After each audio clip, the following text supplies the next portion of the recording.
وَإِذَا طَلَّقْتُمُ النِّسَاءَ فَبَلَغْنَ أَجَلَهُنَّ فَأَمْسِكُوهُنَّ بِمَعْرُوفٍ أَوْ سَرِّحُوهُنَّ بِمَعْرُوفٍ وَلَا تُمْسِكُوهُنَّ ضِرَارًا لِتَعْتَدُوا۔ اور جب تم عورتوں کو طلاق دو اور وہ مدت عدت کے خاتمے کے قریب پہنچ جائیں تو یا انہیں اصلاح اور حسن معاشرت کے ساتھ روک لو یا انہیں حسن سلوک کے ساتھ آزاد کر دو، اور خبردار نقصان پہنچانے کی غرض سے انہیں نہ روکنا کہ ان پر ظلم کرو۔ بسم اللہ الرحمن الرحیم، الحمد للہ رب العالمین، وصلی اللہ علی محمد وآلہ الطاہرین، ولعنۃ اللہ علی اعدائہم اجمعین الی قیام یوم الدین۔ موضوع گفتگو طلاق، اور اس سے پہلے کہ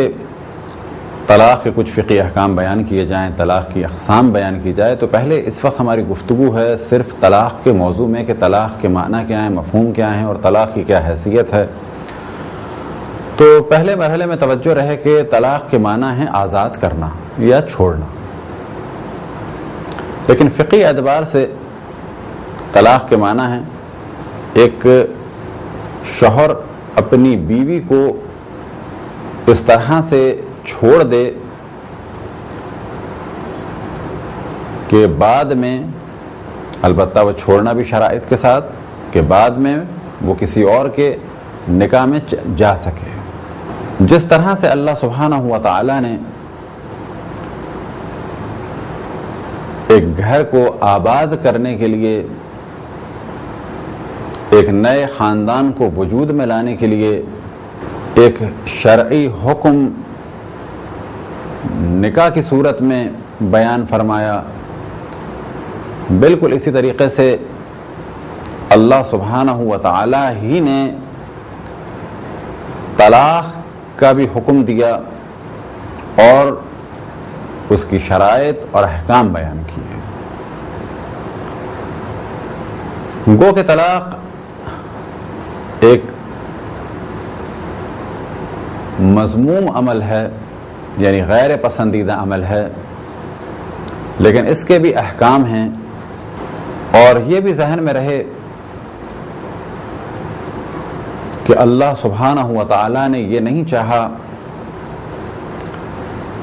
کہ دو فرد یعنی میاں اور بیوی اپنی اپنی زندگیوں کو ختم کر لیں، لیکن ہاں بچوں کے لیے اپنے آپ کو کنٹرول کریں اور گھر کے سسٹم کو خراب نہ ہونے دیں۔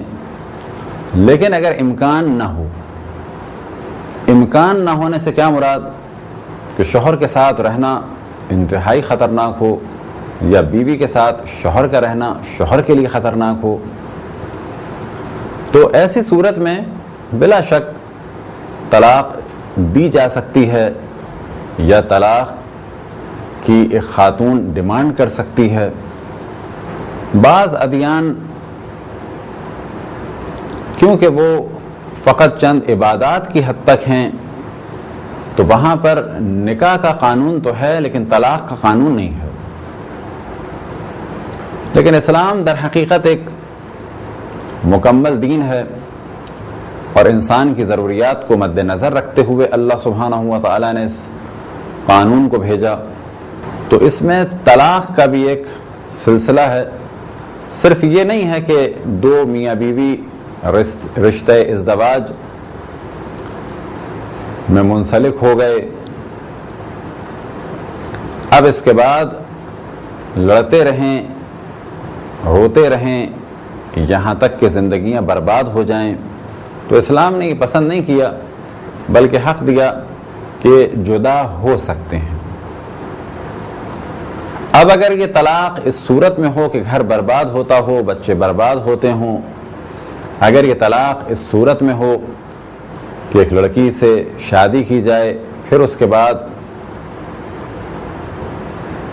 اس سے چند فائدے اٹھانے کے بعد اسے طلاق دے دی جائے، تو یہ وہ طلاق ہے کہ جس کے لیے کہا جاتا ہے کہ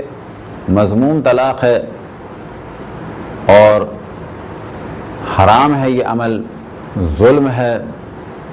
کہ کسی سے کھیلا جائے اور اس کے بعد اس کو چھوڑ دیا جائے. لیکن فرض یہ کریں کہ ایک لڑکی ایسی ہو کہ جو کردار کی خراب ہو اور خاندان کی لڑکیوں کی بربادی کا سبب بننے کا خطرہ ہو، تو ایسی لڑکی کو طلاق دینے کے بارے میں نہیں کہا جائے گا کہ یہ ناقابل پسند عمل ہے، بلکہ کہا جائے گا کہ اگر اس سے گھر کی بربادی اور لڑکیوں کے یا لڑکوں کے بگڑنے کا سبب تھا عقیدتی اعتبار سے یا عملی اعتبار سے، تو پھر یہاں پر طلاق دینا ضروری ہو جائے گا. یہ جو بعض لوگ کہتے ہیں کہ ہمارے ہاں طلاق نہیں ہوتی، تو ہم یہ جواباً کہتے ہیں کہ یہ کیا آپ کہنا چاہتے ہیں کہ ہمارے ہاں طلاق نہیں ہوتی؟ اگر آپ مسلمان ہیں تو مسلمانوں میں طلاق تو ہوتی ہے. زیادہ سے زیادہ یہ کہا جائے کہ ہمارے ہاں کبھی کسی مرد نے ظلم کرتے ہوئے کسی عورت کو طلاق نہیں دی، یا یہ کہا جائے کہ ہمارے ہاں ماحول ایسا ہے کبھی کسی عورت نے طلاق نہیں لی. لیکن کبھی اگر ایسا مسئلہ ہو جائے کہ طلاق دینا ضروری ہو جائے، طلاق دے دی جائے، یا کبھی ایسا ہو جائے کہ طلاق لینا ضروری ہو جائے تو خاتون طلاق طلب کرے. لیکن پھر اس جانب توجہ دلائیں کہ طلاق ایک پسندیدہ عمل نہیں ہے، خصوصاً اگر بچے ہو چکے ہوں تو خاندان کے سسٹم کو باقی رکھا جائے، البتہ ان پرابلم کو سالو کیا جائے. لیکن فرض کریں کہ ایک شوہر ایسا ہے کہ جو شرابی یا فاسق فاجر لڑکیوں کو برباد کرنا چاہتا ہے. اب یہاں پر اگر بیوی سمجھانے کے بعد یہ دیکھے کہ شوہر کی سمجھ میں نہیں آیا اور شوہر اس کی بیٹیوں کو گناہ کے کام میں لے جائے گا، تو یہاں پر طلاق لینا کوئی برا عمل نہیں ہے. اسی طریقے سے اگر ایک مرد یہ دیکھے کہ اس کی بیوی ایک بد کردار عورت ہے، فرض کریں خاتون سے شادی کی، بظاہر اس نے ماڈلنگ کا کام یا ٹی وی یا فلم کا کام چھوڑ دیا، اب وہ یہ دیکھتا ہے کہ یہ میری لڑکیوں کو بگاڑ رہی ہے، رقص یا موسیقی یا ماڈلنگ کی جانب یا ناچ گانے کی جانب لے جا رہی ہے، تو اب اگر یہ آدمی اس کو سمجھاتا ہے اور وہ اس عورت کو سمجھ میں نہیں آتا اور پھر اس خاتون کو وہ طلاق دیتا ہے، تو یہاں پر نہیں کہا جائے گا کہ عرش الہی ہل گیا اور ظلم ہو گیا، بلکہ کہا جائے گا کہ یہ عورت اس کی بیٹیوں کے لیے خطرناک تھی، اب اگر اس کی سمجھ میں نہیں آیا، اسے طلاق دے دی تو یہ اچھا کام کیا. لیکن کیونکہ طلاق عموماً فیملیز میں جب ہوتی ہے تو فیملی کا سسٹم ڈسٹرب ہو جاتا ہے، اس وجہ سے کہا جاتا ہے کہ طلاق اچھا عمل نہیں ہے. لیکن یہ ذہن میں رہے کہ طلاق کا قانون بھی اللہ سبحانہ و تعالی ہی نے بنایا ہے. مذہب اہل بیت علیہم الصلوۃ والسلام میں نکاح آسان ہے اور طلاق کو مشکل قرار دیا ہے، جبکہ بعض دیگر مذاہب اسلامی میں نکاح کو مشکل قرار دیا گیا ہے، نکاح کو مشکل بنا دیا گیا ہے، طلاق کو آسان بنا دیا گیا ہے. لہذا صحیح اسلام میں کہ جو قرآن اور اہل بیت علیہم الصلوۃ والسلام سے ملا، وہاں پر طلاق مشکل ہے، غصے میں واقع نہیں ہوتی، شرائط کے ساتھ طلاق ہوتی ہے. شیعہ اور سنی کے درمیان ایک اہم ترین مسئلہ ہے طلاق کے موضوع میں. البتہ اہل حدیث اس موضوع میں شیعوں کے ساتھ ہیں اور کہتے ہیں کہ شیعوں کا نظریہ صحیح ہے. اسی طرح سے بہت سارے اور علماء اہل سنت ہیں کہ جو اس وقت بالآخر یہاں تک پہنچ گئے ہیں کہ شیعوں کی رائے طلاق کے مسئلے میں صحیح ہے. یہ اختلاف کیا ہے تو اس کو تاریخی حساب سے بیان کیا جائے اور سورہ بقرہ کے پر توجہ دی جائے. طلاق کے موضوع میں عالم اسلام میں ایک بہت ہی ہاٹ ایشو ہے اور وہ ہے ایک وقت میں 3 طلاقیں. شیعہ ایک وقت میں 3 طلاقوں کے قائل نہیں ہیں، اسی طریقے سے اہل حدیث بھی ایک وقت میں 3 طلاقوں کے قائل نہیں ہیں، اور ایک بہت بڑی تعداد علماء اہل سنت کی اور پڑھے لکھے افراد کی اس نتیجے پہ پہنچی ہے کہ ایک وقت میں 3 طلاقیں مناسب کام نہیں ہے. اور اس موضوع میں اچھے خاصے جدید اور روشن فکر علماء اہل سنت اور خصوصاً اہل حدیث علماء طلاق کے موضوع میں شیعوں کے طرفدار ہیں. اب یہ موضوع کیا ہے تو اس جانب توجہ دلائیں کہ سورہ بقرہ آیت نمبر 228 سے لے کر 232 تک کا مطالعہ کریں تو بہت ساری چیزیں واضح ہو جائیں گی. اب خلاصہ ہم یہ بیان کریں کہ اسلام میں طلاق کا سلسلہ اس طرح سے تھا اور ہے کہ جس کی جانب قرآن مجید نے توجہ دلائی کہ اگر ایک مرد اپنی بیوی کو طلاق دے دے، طلاق دینے کی شرائط کیا ہیں؟ اس کا ذکر روایات میں نقل ہوا کہ جو رسول اللہ صلی اللہ علیہ وآلہ وسلم سے نقل ہوئی اور ہم تک اہل بیت علیہم الصلوۃ والسلام کے ذریعے سے پہنچی. تو اگر طلاق دے دی جائے شرائط کے ساتھ تو یہ ایک طلاق مانی جائے گی. طلاق کے بعد یعنی اگر کسی مرد نے طلاق دی تو اس طلاق کو کہا جاتا ہے طلاق رجعی. اگر ایک مرد نے طلاق دی تو یہ ایک طلاق مانی جائے گی. اگر وہ عدت میں اپنی بیوی سے رجوع کر لے تو اس عمل کو کہا جاتا ہے رجوع. یعنی فرض کریں ایک مرد نے طلاق دے دی اور عدت میں وہ اپنی بیوی کا ہاتھ پکڑ لیتا ہے اور کہتا ہے کہ چلو گھر چلو، کوئی بات نہیں ہے، یا کچھ جملہ کہہ دے کہ چلو گھر چلو. بس کوئی بھی ایسا کام کرے یا کوئی بھی ایسا جملہ بولے کہ جس سے یہ سمجھ میں آئے کہ یہ اس عورت کو اپنی بیوی ابھی بھی سمجھ رہا ہے، تو اس عمل کو کہا جاتا ہے رجوع کرنا.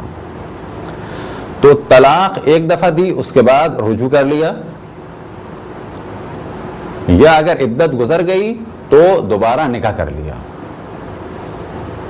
پھر اس کے بعد اگر طلاق دے دی تو یا رجوع کر لیا عدت میں، یا عدت کے بعد نکاح کر لیا. اب اگر طلاق دی تو یہ مانی جاتی ہے تیسری طلاق. اور تیسری طلاق کے بعد اب اگر مرد یہ چاہے کہ خاتون سے رجوع کرے یا دوبارہ نکاح کرے عدت کے بعد، تو یہاں پر یہ ذہن میں رکھیں کہ در حقیقت مرد کو اب یہاں پر ایک تنبیہ کی گئی ہے کہ مرد نے ایک دفعہ بیوی کو چھوڑا تو کیونکہ عدت میں بیوی ہی رہتی ہے تو اس نے رجوع کر لیا، یا عدت کے بعد نکاح کر لیا. پھر اس نے طلاق دے دی،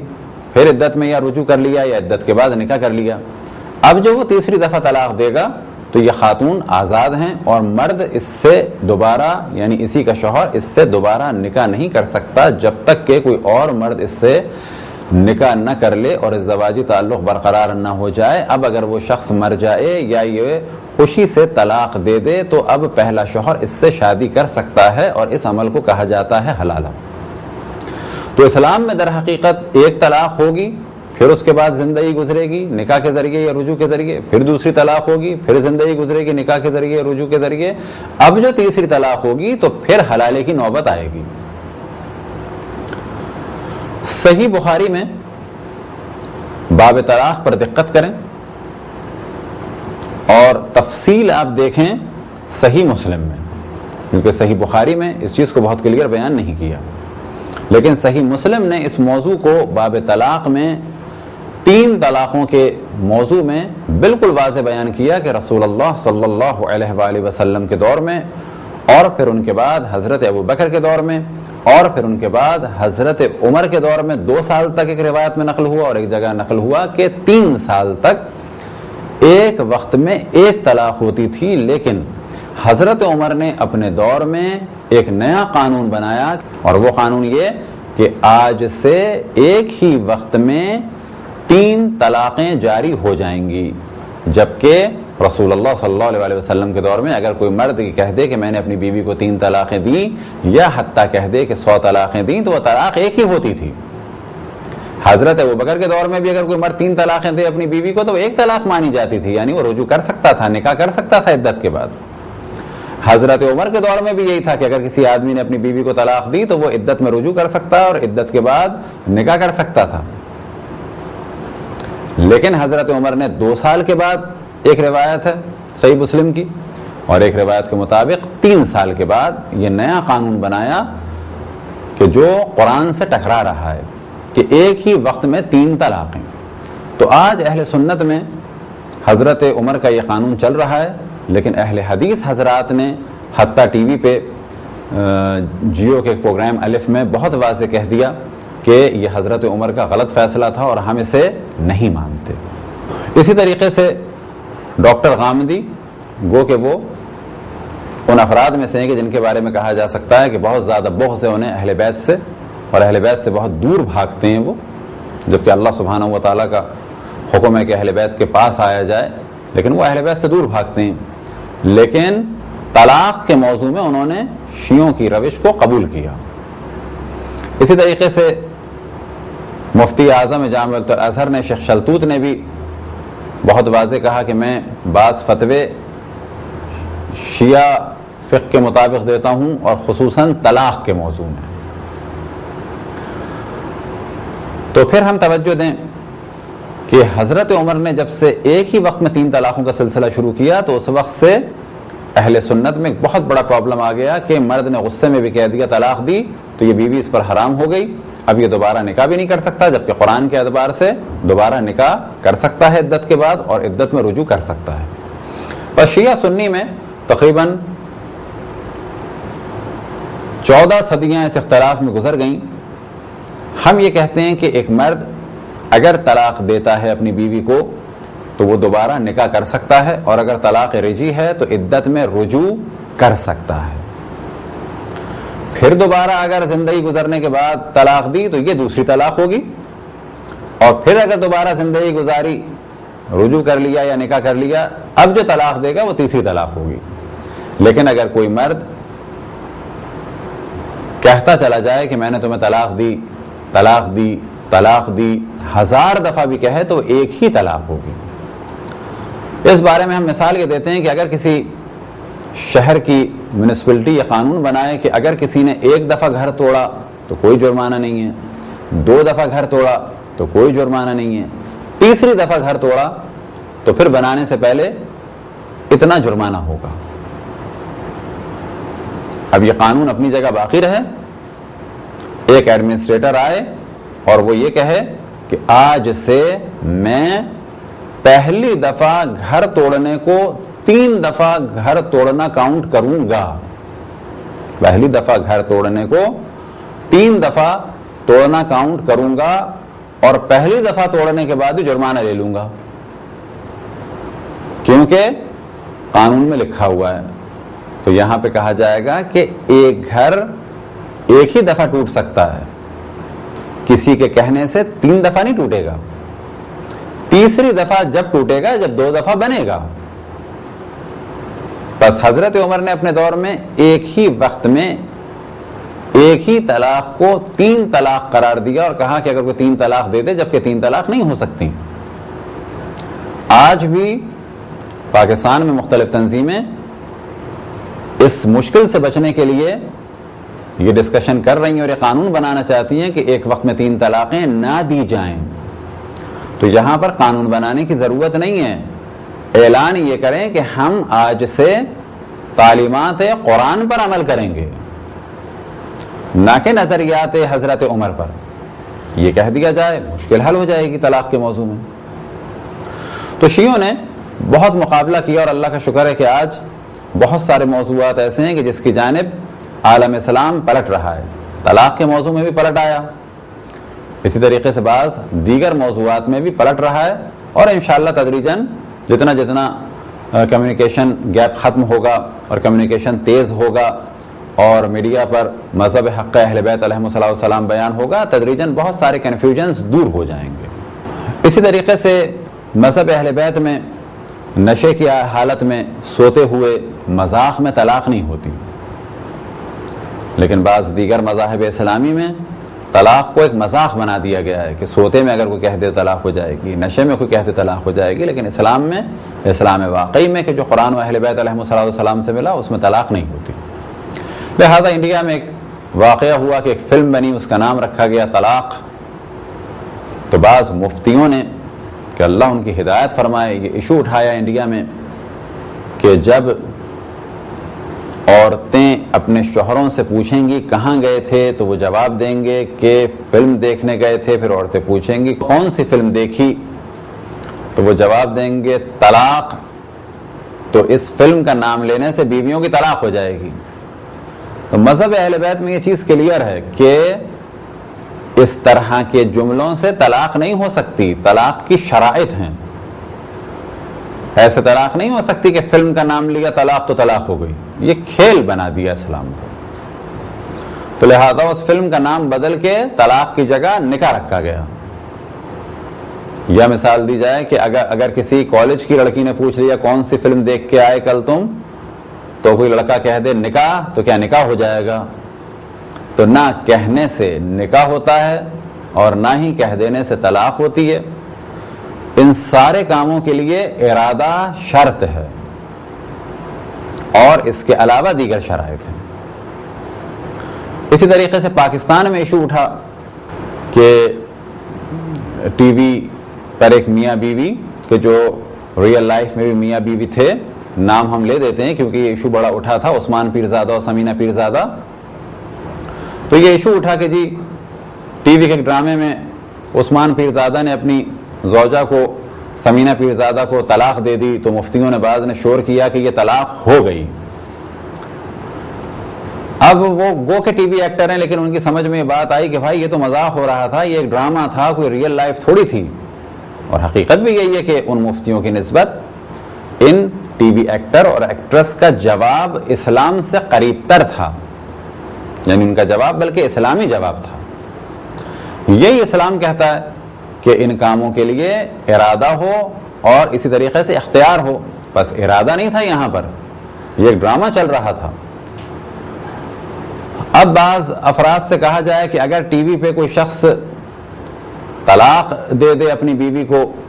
جبکہ ڈرامہ چل رہا ہو تو بقول آپ کے طلاق ہو گئی، تو سوال یہ کیا جائے گا کہ یہ جو فلموں میں اتنے نکاح ہوتے ہیں ہیرو ہیروئن کے، تو کیا یہ نکاح بھی ہو جاتے ہیں؟ حقیقت یہ ہے کہ نہ ہی ٹی وی اور فلم میں نکاح کی منظر کشی سے نکاح ہوتا ہے اور نہ ہی طلاق کی ایکٹنگ سے یا طلاق کی ریکارڈنگ سے یا منظر کشی سے طلاق ہوتی ہے۔ سوال کیا جائے کیا جو بعض فلموں میں ایک شخص یہ کہہ دیتا ہے کہ آج سے میں نے تمہیں اپنی جائیداد دی، تو کیا فلم میں اس قسم کا جملہ کہنے سے، اس قسم کا جملہ پکچرائز کرنے سے کیا اس آدمی کی جائیداد اس کو چلی جائے گی جس کے بارے میں فلم میں کہا ہے؟ کہا جائے گا نہیں، یہ ایکٹنگ ہے۔ اب یہ آدمی کورٹ میں جائے اور کہے کہ تم نے فلانے دن یہ جملہ کہا تھا اور یہ اس کی دلیل ہے کہ فلم میں تم نے کہا تھا کہ میں نے تمہیں اپنی تمام جائیداد دی۔ اس آدمی کے مرنے کے بعد یہ آدمی اس بچوں کو کورٹ لے جائے کہ تمہارے باپ نے فلم میں یہ کہا تھا، یہ ریکارڈنگ موجود ہے، تو کہا جائے گا فلم میں یہ ایکٹنگ کرتے ہوئے کہا تھا، یہ چیز پکچرائز کرائی تھی، یہاں پر ارادہ نہیں تھا۔ تو طلاق کے موضوع کو عجیب و غریب سا بنا دیا گیا کہ جس پہ حتیٰ ہیومن رائٹ کی ایک مشہور خاتون محترمہ آسمہ جہانگیر نے بھی ایک جملہ کہا، اور وہ جملہ بھی ایک حد تک صحیح ہے کہ یہ کیا مذاق بنا دیا ہے کہ طلاق دی طلاق دی طلاق دی طلاق دی، یہ لو 32 روپے اٹھانے، یعنی جب مرد کا دل چاہا اس نے طلاق دی اور 32 روپے اٹھانے پکڑا دیا مہر۔ تو یہ جملہ بھی بڑا مشہور ہوا تھا کہ یہ کیا اسلام کا مذاق ہے؟ حقیقت ہے یہ اسلام کا مذاق ہے۔ اسلام میں ارادہ، اختیار اور اسی طرح سے بعض دیگر شرائط ہیں طلاق کے لیے۔ خداوند تبارک و تعالیٰ سے دعا ہے کہ ہم سب کو اسلام واقعی کہ جس کا دار و مدار تعلیمات قرآن اور تعلیمات اہل بیت علیہم الصلاۃ والسلام سے ہے، وہ تعلیمات اہل بیت علیہم الصلاۃ والسلام جو در حقیقت تعلیمات رسول اللہ صلی اللہ علیہ وآلہ وسلم ہیں۔ دعا ہے کہ خداوند تبارک و تعالی ہمیں اپنے رسول، اپنی حجتوں، خصوصاً امام زمان علیہ الصلاۃ والسلام کی معرفت اور اطاعت کی توفیق عطا فرمائے۔ وصلی اللہ علی محمد وآلہ الطاہرین۔